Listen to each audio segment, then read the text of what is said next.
오늘은 빌립보서 3장으로 우리가 예수 그리스도를 믿고 사죄를 받고 의롭게 되어서 하나님의 백성이 된다 하는 그 간단한 우리의 신앙 고백 속에 담겨 있는 풍부한 의미가 무엇인지 생각해 보려고 합니다.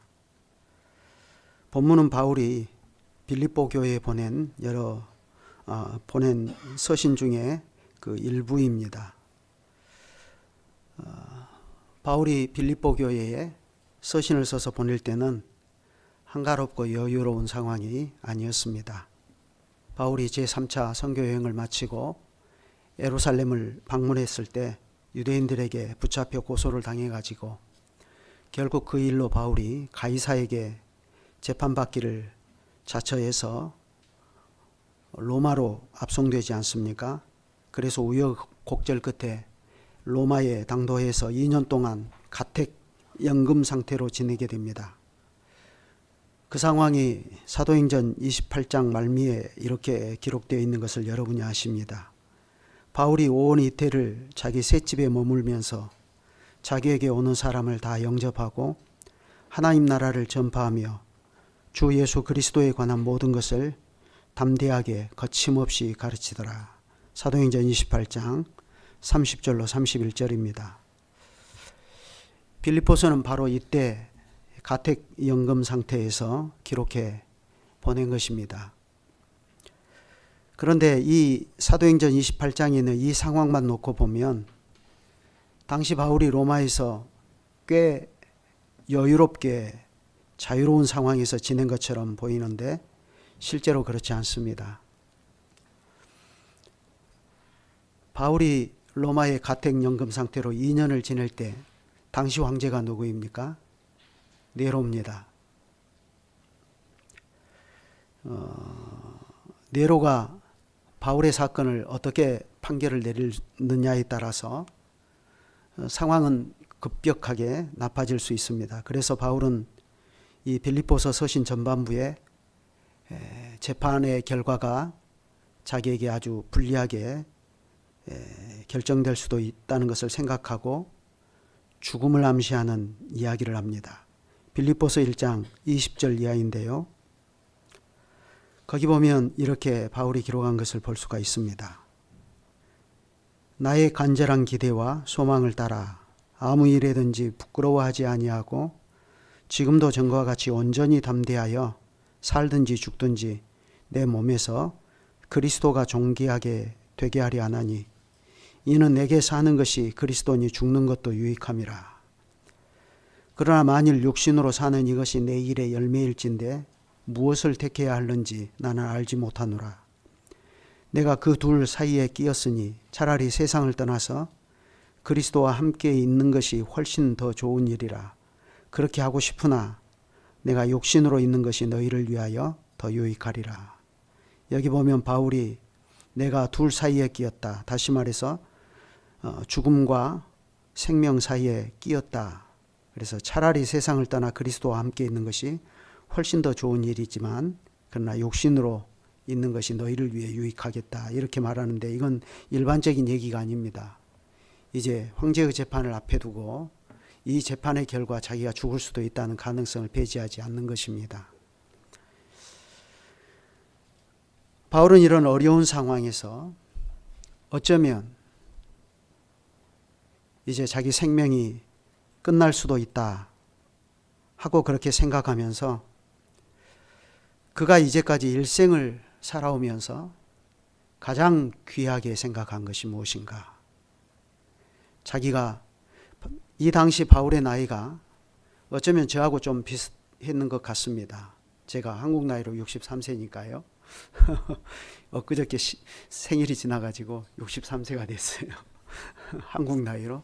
윤석열 대통령 덕분에 61세지만 그런데 바울이 제 나이하고 아주 비슷했든지 아니면 한두 살 더 많았든지 그 정도인데 지금까지 그렇게 60평생 살아오면서 바울에게 있어서 가장 자기가 잘했다 라고 말할 수 있는 게 뭔가를 이야기합니다. 그게 뭐냐 할 때 내가 그리스도를 알게 된 것이다 하고 이렇게 말합니다.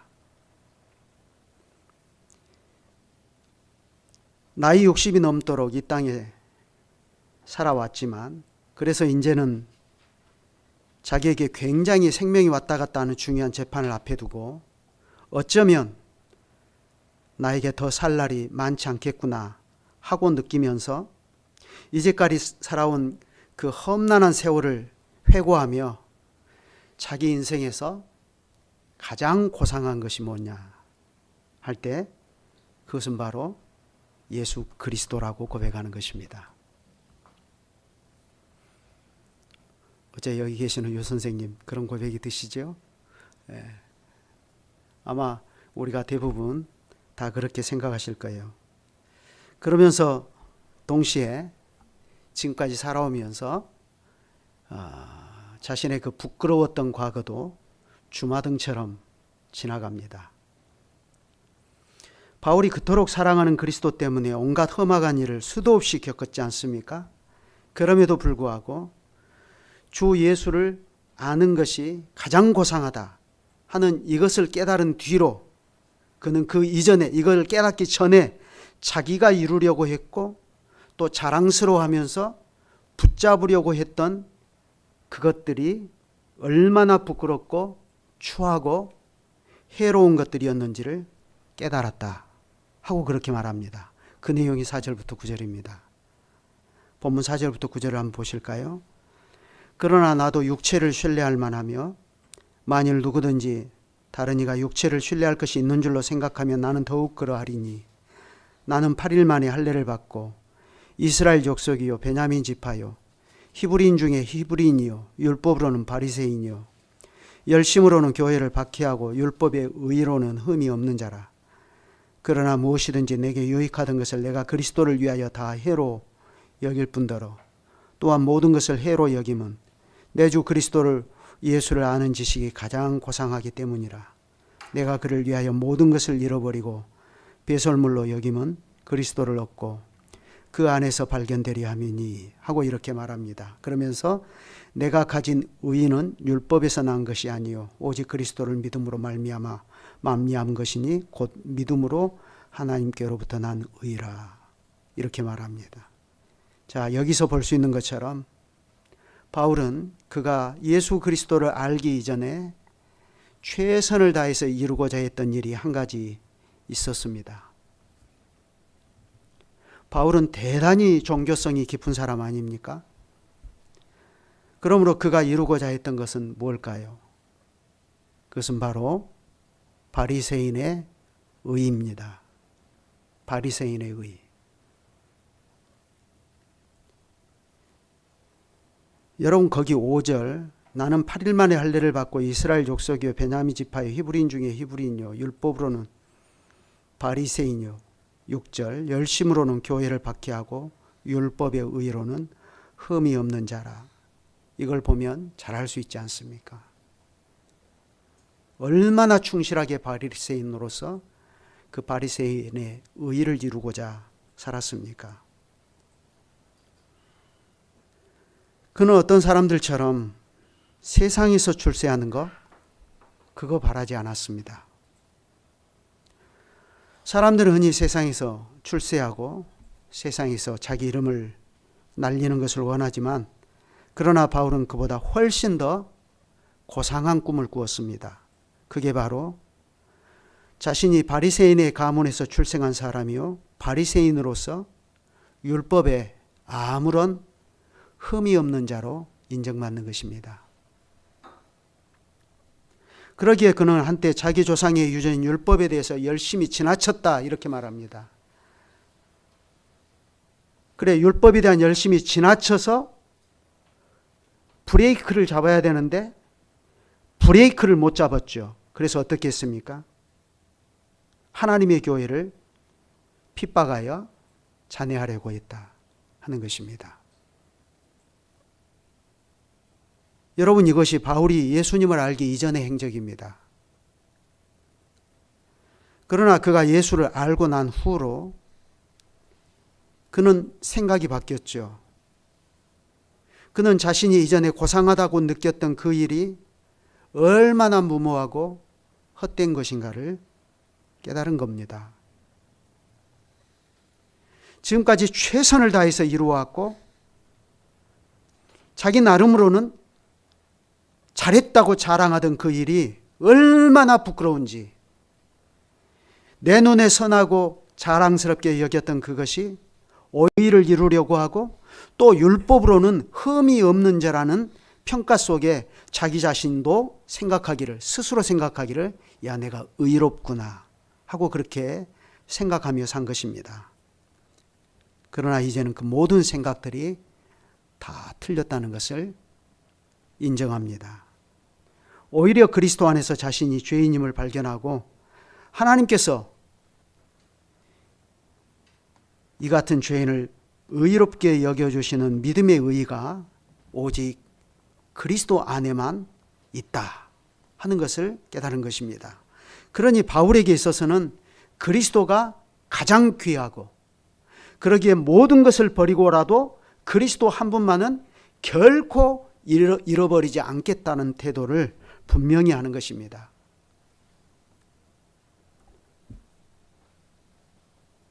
우리가 흔히 기독교 신앙을 한마디로 이렇게 요약하잖아요. 예수 그리스도를 믿음으로 사죄함을 받고 의롭게 되었다. 그런데 이 간단한 이 외마디 고백 속에 담겨 있는 신앙의 신비는 이렇게 깊고 풍부한 것입니다. 우리가 그리스도 안에서 의롭게 되었다 하고 말하는 그 믿음의 의의가 무엇이죠? 그 믿음의 의의가 우리에게서 발생시키는 현상이 뭐죠? 그간에 내가 자랑하고 붙잡던 그 모든 것을 무너뜨려 버립니다.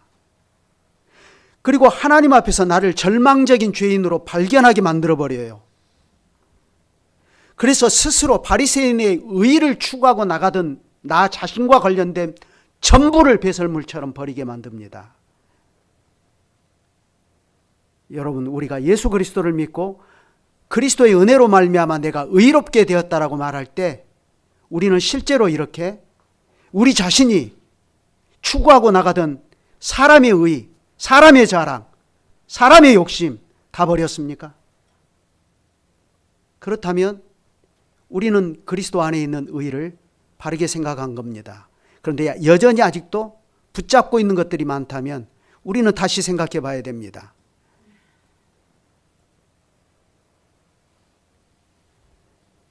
하나님께서 그리스도 안에서 우리를 의롭게 만들어 주신다는 것은 한편으로는 나를 하나님 앞에 거룩한 제사장으로 세우기에 아무런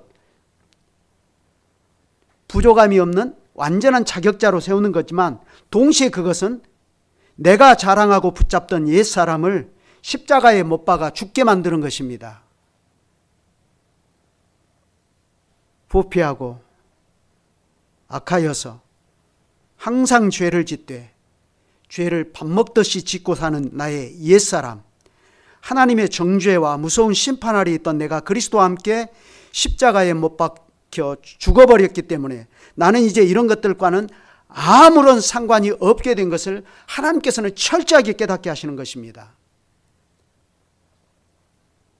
그러니 죄가 더 이상 나를 주장하지 못합니다.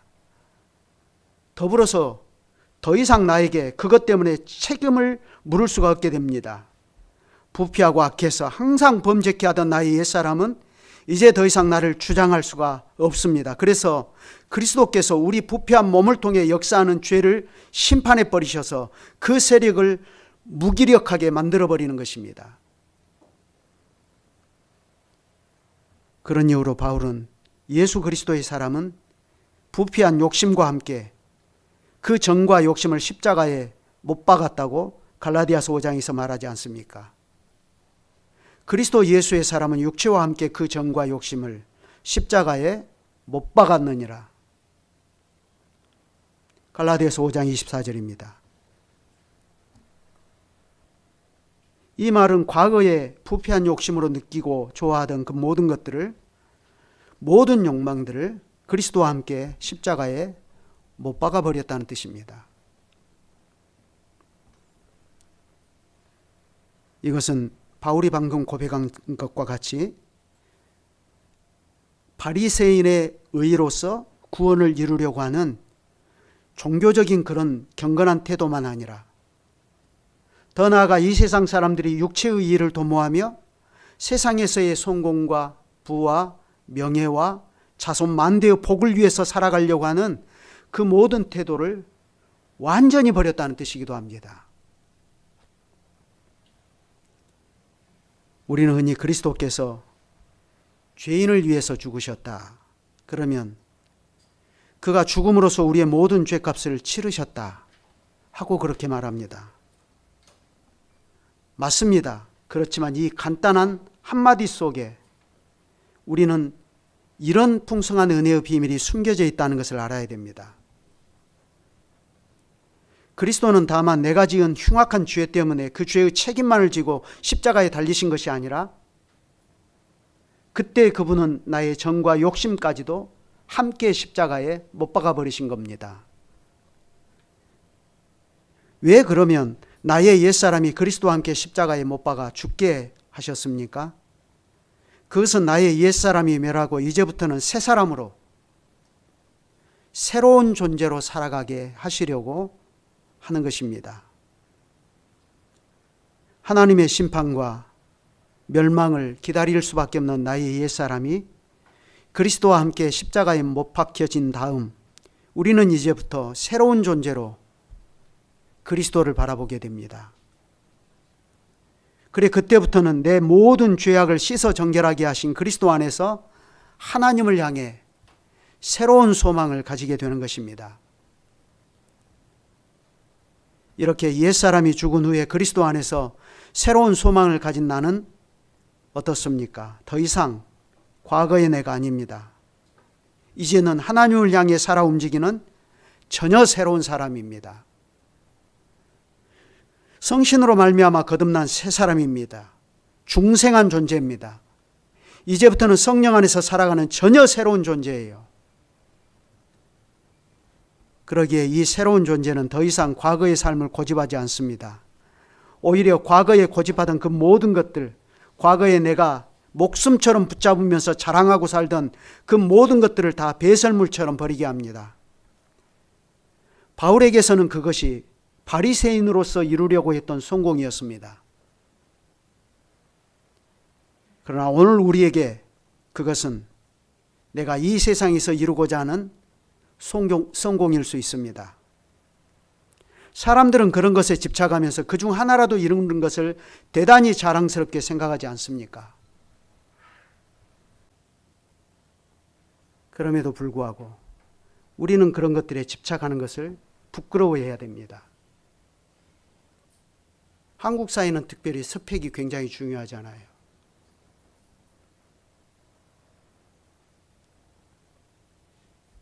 우리가 그리스도를 믿고 사죄받고 하나님 앞에서 의롭게 되었다는 것을 당당하고 떳떳하게 고백하는 신자들 안에서 왜 그런 것들이 여전히 살아서 꿈틀거리고 있을까요?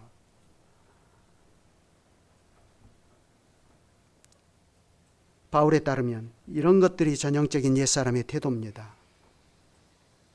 그런데 그리스도 안에서 새로운 존재는 더 이상 이런 것들을 다 배설물처럼 버린다는 것입니다. 오히려 진정으로 옛사람이 죽고 새 사람으로 거듭나면 그때부터 그의 생명은 오직 한 방향, 한 대상을 향해서만 움직입니다. 여러분, 그리스도 안에서 새롭게 태어난 사람은 오직 하나님을 향해서만 살게 되어 있습니다. 하나님께 소망을 두고 하나님만을 바라보며 내 모든 삶이 하나님만을 향하게 되는 것입니다. 그분을 사랑하고 그분의 뜻을 찾고 힘을 다해 하나님께 순종하려는 태도를 보입니다. 내가 하나님을 향해 무엇을 주장하려는 태도를 버립니다. 오히려 하나님을 배우려 하고 생존하시는 하나님께서 나에게 무엇을 요구하시는지를 알기를 원하고 거기에 온 힘을 다해서 열복하려는 태도를 보이는 것입니다. 이것이 그리스도 안에서 의롭게 된 신자의 모습입니다. 중생한 사람의 모습입니다. 그런데 하나님의 성령께서는 이러한 새 사람 안에서 역사하십니다. 거룩한 열매를 맺습니다. 우리의 마음과 성품을 변하게 하시며 우리의 행실을 변하게 하셔서 하나님의 거룩한 성품이 우리에게서 이루어지게 하십니다. 우리에게서 성결한 모습을 이루시고 서로 사랑하게 하시고 기쁨으로 가득하게 하시고 하나님의 모든 이들과 더불어서 화평하게 하시고 오래 참음과 자비와 양성과 충성과 온유와 절제를 이루게 하십니다. 여러분 최근에 민수기 읽으셨잖아요. 신명기의 백성들에게 이제 가나안 땅을 눈앞에 두고 있는 신명기 백성들에게 모세를 통하여 다시 율법을 강론하시면서 하나님께서 너희를 애굽 땅에서 건져내시고 지금까지 구원해 오신 하나님을 기억하라고 하시면서 여호와의 구원을 기억하라고 하시면서 그 앞과 뒤에 무슨 얘기들을 계속 하십니까? 이삭 배기를 하다가 떨어진 거 줍지 말아라. 밭에서 이삭 한 단 깜빡하고 두고 왔어. 그거 다시 가져가지 말아라. 고아와 가부를 위해서, 나그네들을 위해서 버려두어라. 심지어 너희 집에서 너희들을 위해 일하는 소의 입에 망 씌우지 말아라. 그러면서 계속해서 무슨 얘기를 하죠? 동족에게 돈을 꾸이거든 이자 받지 말아라. 이런 얘기들을 합니다. 하나님의 구원을 기억한다는 게 무슨 뜻이죠? 하나님의 백성답게 성품이 바뀌는 겁니다. 그래서 가난한 자를 불쌍히 여기는 마음이 있는 거예요. 내가 애굽에서 나그네 되었던 생각을 잊어버리지 않고 자기 동네에 와서 나그네로 살아가는 사람을 불쌍히 여기는 겁니다. 하나님의 구원을 기억한다는 건 그런 겁니다. 내가 그리스도 안에서 의롭게 되었다는 사실을 기억한다는 것은 그런 겁니다. 사람이 바뀌는 겁니다. 우리에게 그런 바뀜이 있습니까?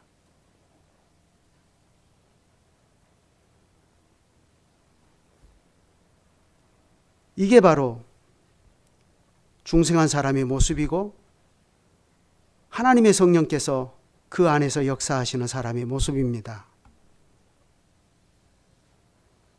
그래서 하나님처럼 오래 참음과 자비와 양성과 충성과 온유와 절제를 형제들 가운데서 이루어가게 하십니다. 그리고 마지막 날에는 우리 썩을 몸까지도 하나님의 영화로운 몸과 같이 변하게 하십니다.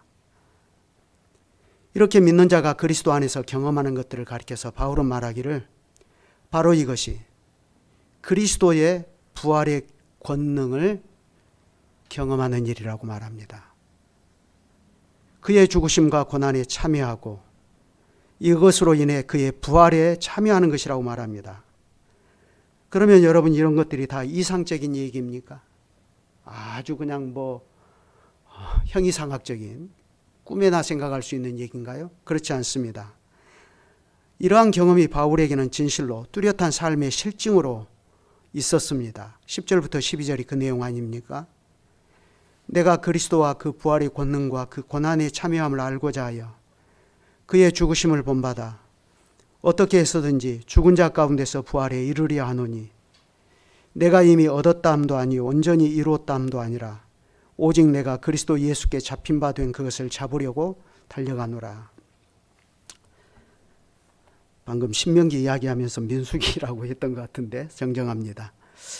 바울은 예수를 믿음으로 구원을 얻었다는 이 도리를 결코 육체의 기회로 삼지 않았습니다.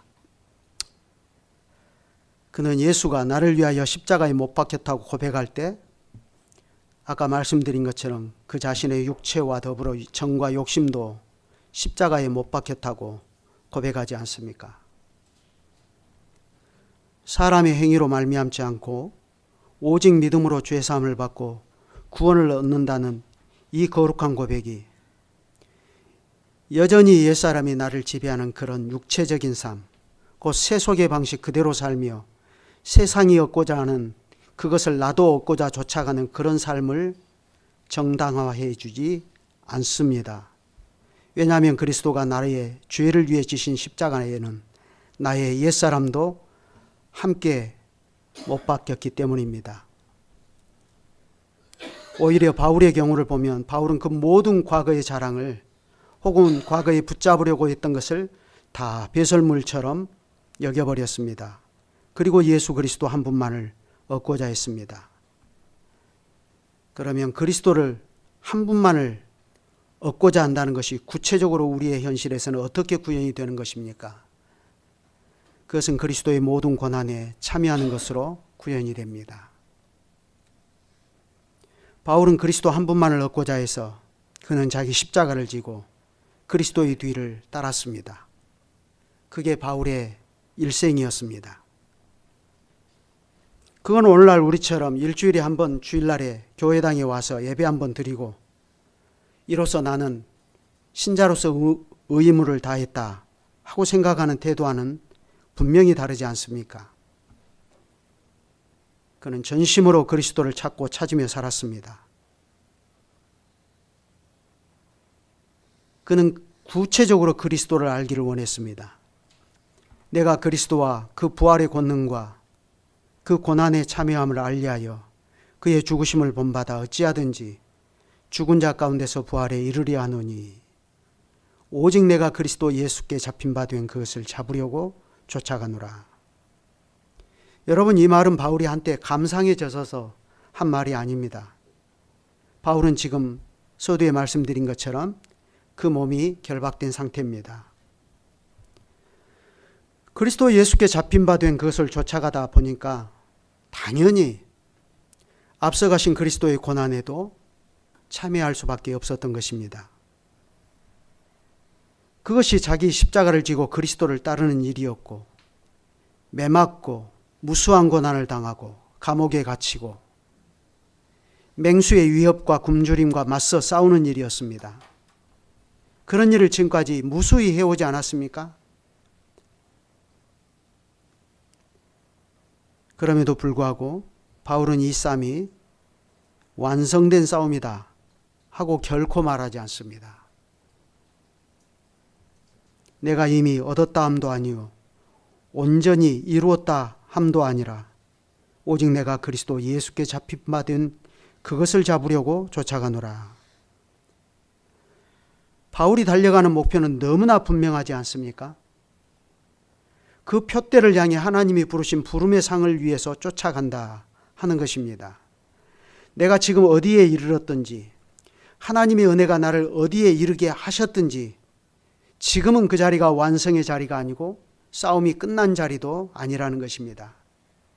그러니 바울은 아직도 아득히 먼 목표, 하나님의 그 부르심의 목표를 향해 달려간다 하고 말합니다. 그런데 중요한 것은 바울은 그 자신의 이러한 삶이 오직 그리스도의 사도인 바울 그 자신의 한 사람의 삶으로 그치기를 원하지 않는다는 사실입니다. 사도인 까닭에 나는 이렇게 힘들게 살지만 그러나 평신도인 여러분들까지 굳이 이렇게 살 필요가 있겠습니까? 여러분은 편하게 예수 믿으십시오. 이렇게 말하지 않습니다. 오히려 바울은 어떻게 말합니까? 형제들이여, 여러분은 함께 나를 본받으십시오. 이렇게 말합니다. 그러면서 여러분이 나를 본받은 것처럼 그와 같이 행하는 자들을 눈여겨보십시오. 이렇게 말합니다. 그것은 눈여겨보고 그들을 또한 본받으라는 것입니다. 그러니 이것은 당시 빌립보 교회 성도들에게만 주신 말씀이 아니고 사실 이 말씀은 오고 오는 만대의 교회에 주신 말씀입니다. 우리도 사도의 본을 따라 그대로 행하는 자들을 눈여겨보고 그 본을 따라 살아야 한다는 것입니다. 흔히 사람들은 말합니다. 교회는 세상에서 지치고 피곤한 영혼들의 안식처가 되어야 한다. 세상이 얼마나 살기 팍팍하고 고단합니까? 그런 고단한 세상에서 지치고 피곤한 영혼들이 가서 안식하는 곳이 교회다. 어느 정도 맞는 면도 있습니다. 그러나 성경이 전체적으로 가르치는 교회론을 생각해 보면 그 말은 확실히 틀린 말이기도 합니다. 왜 그렇습니까? 교회는 날마다 자기를 부인하고 자기 십자가를 지고 그리스도를 부지런히 쫓아가는 제자들의 모임이 까닭입니다. 만약 우리가 이 세상의 지상교회에서 안식하기를 원한다면 그것은 확실히 틀린 것입니다. 아직 이 세상에 존재하는 교회는 여러분이 너무 잘 아시잖아요. 전투하는 교회입니다. 이 싸움은 끝나지 않았습니다. 때문에 교회에서 고난의 상징인 십자가가 빠져버리고 대신 영혼의 안식처로 사람들이 그저 듣기 좋은 말만 교회에서 난무하다면 어떻게 되겠습니까? 그것은 확실히 사람들이 좋아하는 교회는 될지 몰라도 그리스도와 교회의 기초가 된 사도들이 좋아하는 교회는 안 될 것입니다. 그래서 목사들 사이에 이런 우스운 말들이 있습니다. 사도 바울이 지금 세상에 오면 과연 총회장 할 수 있을까? 못합니다. 제가 장담할 수 있습니다.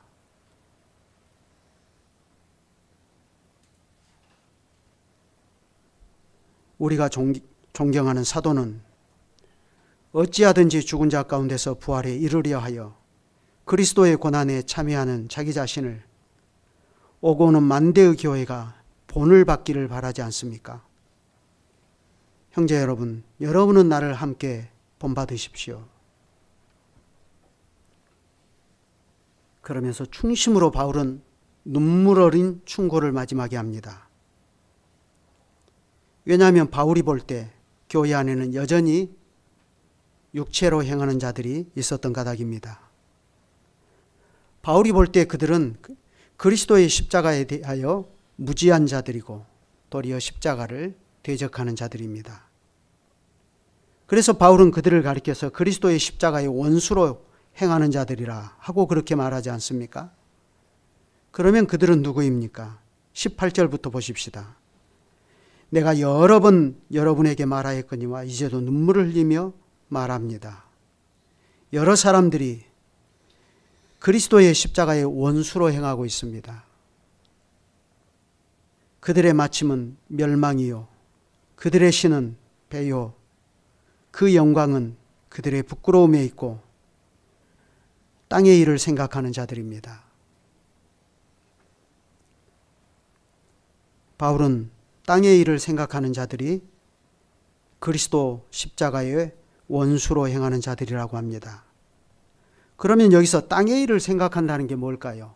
바울이 배설물처럼 다 여겨버렸던 그런 것들을 여전히 추구하고 살아가는 거죠.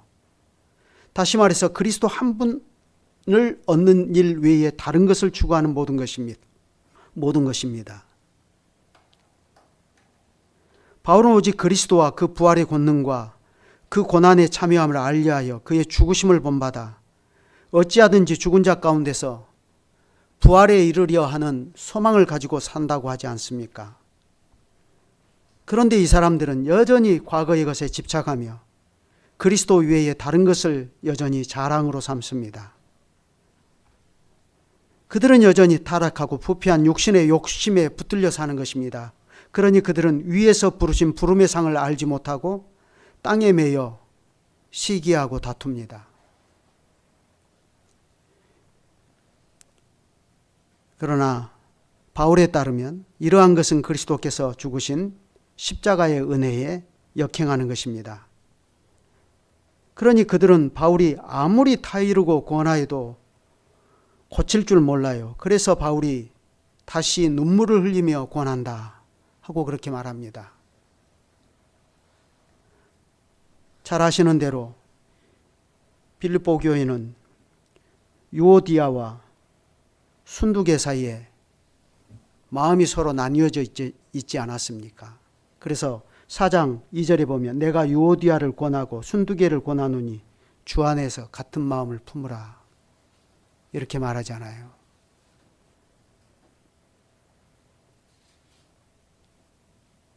바울은 그전에도 이미 여러 번 타이르고 충고했던 것으로 보입니다. 그러나 아무리 말해도 고칠 줄 모르는 그들에게 다시 눈물을 흘리며 말하되 바울은 그들이 마음 상할까 봐서 그저 좋은 말로만 하는 것이 아니라 지금 너희가 행하는 그 길을 그대로 고집한다면 그 결과는 결국 멸망이라고 경고합니다. 왜냐하면 이건 그리스도의 십자가에 역행하는 일이기 때문이라 하는 것입니다. 바울은 여기서 저희 신은 배라 했는데 이 배라는 말, 이건 인간의 모든 욕망을 가리켜 표현한 말 아닙니까?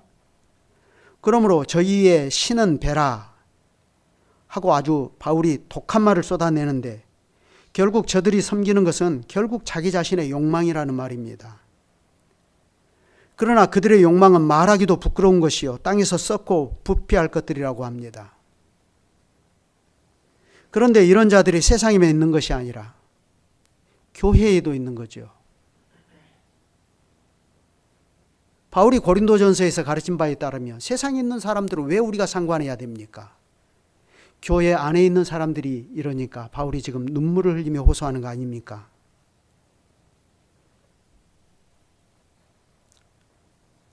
그러면서 바울은 그리스도를 아는 자들, 그의 은혜를 입은 자는 그 시민권이 하늘에 있다고 말합니다. 나의 시민권이 하늘에 있다. 이걸 확실하게 알고서 땅에 붙어있는 욕망을 버리는 자가 신령한 자입니다. 그러니 이러한 신령한 자들은 어찌하든지 바울이 이루고자 했던 그것을 자기도 붙잡고자 쫓아가지 않습니까? 그들은 언젠가 하늘로부터 다시 오실 그리스도를 기다리며 고대하는 자들입니다. 썩어지고 불타 없어질 이 세상의 것에 마음을 두지 않고 우리가 속한 그 신령한 나라, 그리스도의 나라를 사모하면서 이 나라가 우리에게 이루어지기를 간구하며 힘쓰며 살아갑니다. 하늘의 도성이 온전히 이루어질 마지막 날을 늘 소망하고 바라보며 살아가는 것입니다. 그들은 그리스도께서 친히 위로부터 부르신 부름의 상을 위하여 살아갑니다. 땅에 속하여 있지 않고 하나님의 약속만을 붙들고 삽니다. 그들의 소망은 모든 것이 완성될 주님의 다시 오심을 기다리는 것입니다.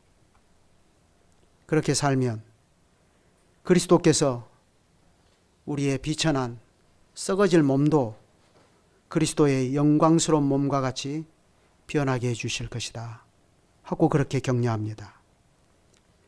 이렇게 바울은 빌립보서 3장을 통해서 신자가 믿음으로 의에 이르며 거룩해 하시는 은혜를 이루며 마지막 영생과 부활의 소망이 있기까지 신자가 이 세상에서 걸어가야 할 과정을, 이 길을 걷는 자에게 하나님으로부터 어떠한 은혜가 있을 것인가를 이러한 방식으로 바울은 충만하게 가르칩니다.